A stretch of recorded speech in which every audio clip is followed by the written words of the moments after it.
Hello, I'm Sophia Micsa, a 10th grade high schooler, and I will be going over the digestive system.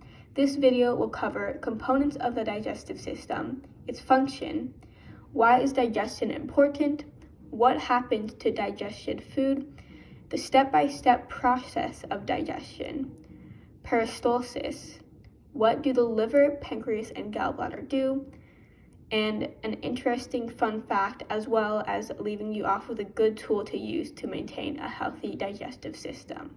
To start off, the hollow organs in the GI tract consist of the mouth, esophagus, stomach, small intestine, large intestine, and anus.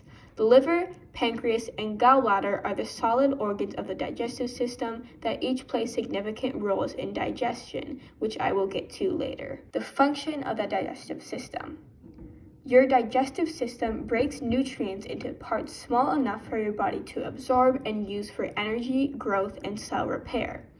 The digestive system also gets rid of excess waste. Food is turned into energy and nutrients for us needed to survive.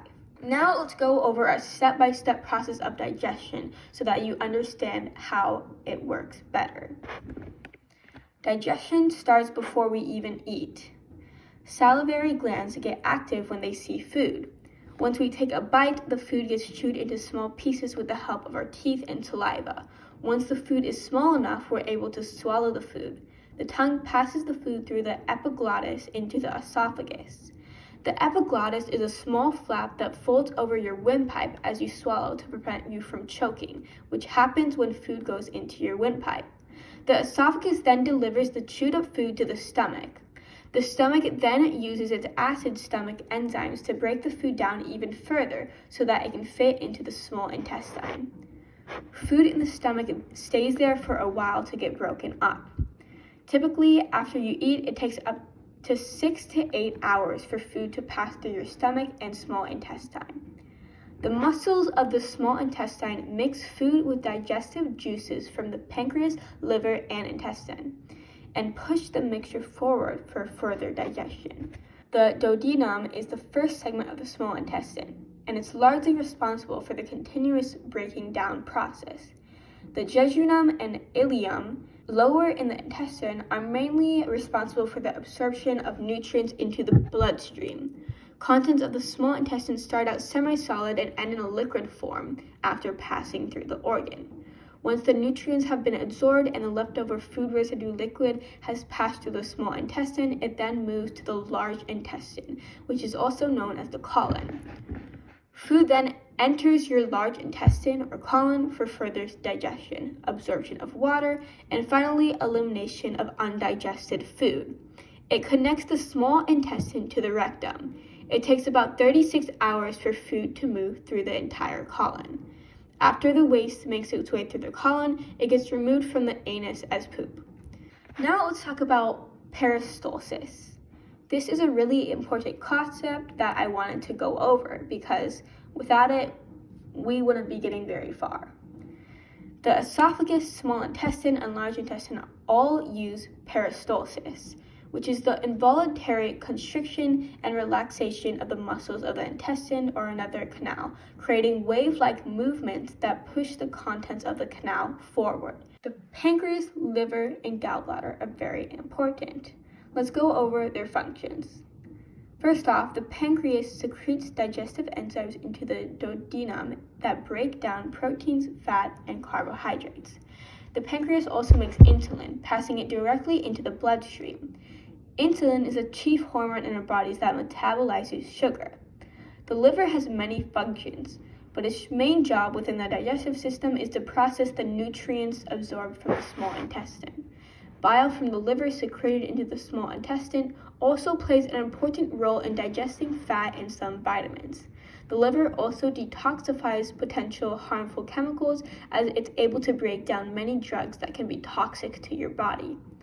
The gallbladder stores and concentrates bile from the liver and then releases it into the duodenum in the small intestine to help absorb and digest fats. The small intestine absorbs most of the nutrients in your food. Now, what happens to digested food? Well, the small intestine absorbs most of the nutrients in your food. and your circulatory system passes them on to other parts of your body to store or use. Special cells help absorb nutrients across the intestinal lining into your bloodstream. Your blood carries simple sugars, amino acids, glycerol, and some vitamins and salt to the liver. Your liver then stores, processes, and delivers nutrients to the rest of your body when needed. Now let's get into why is digestion important. Well, first of all, it helps us survive. We wouldn't be able to survive if we had no food and water. Digestion is important because your body needs nutrients from food and drink to work properly and stay healthy.